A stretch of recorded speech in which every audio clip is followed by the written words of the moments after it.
Okay, so I was recently at a museum, and I swear this place is haunted. Like I could feel it in my bones.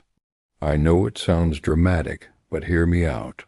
There was this one exhibit that was closed off with a velvet rope and everything, and I couldn't help but think, ooh, what's behind there? You know, being the world's #1 museum, the Louvre has over 38,000 historical artifacts. But this one exhibit in particular was being kept under lock and key. It was like they didn't want anyone to see it. So naturally, being the world's greatest detective, I did what any reasonable person would do.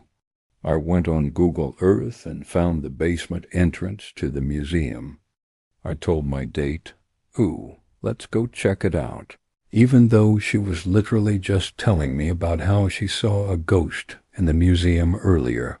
Of course, she said yes. So we snuck into the basement, and I could feel the temperature drop immediately. And then we saw it. It was an idol, but not just any idol.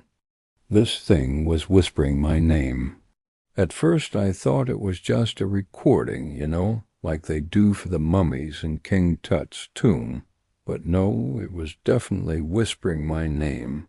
And the scariest part is that it knew my name.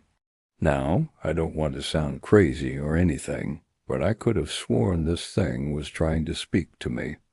Like it had something to say. It was urgent, like it needed me to hear it. But when I got closer, it stopped. And by the time that I actually got close enough to it to listen, all I heard was static. So of course, being the world's greatest detective, I did what any reasonable person would do. I put my ear right up against the glass and I could hear it. It was barely a whisper, but it was definitely saying Pazuzu. And then it stopped. Look, I don't know what kind of demonology you're familiar with, but Pazuzu is a pretty bad omen. I mean, he's usually depicted as a terrifying creature, like a mix between a lion, a goat, and a human, and he's usually pretty violent. So yeah, after hearing that, we no-peed out of there. We didn't even bother checking out the rest of the museum.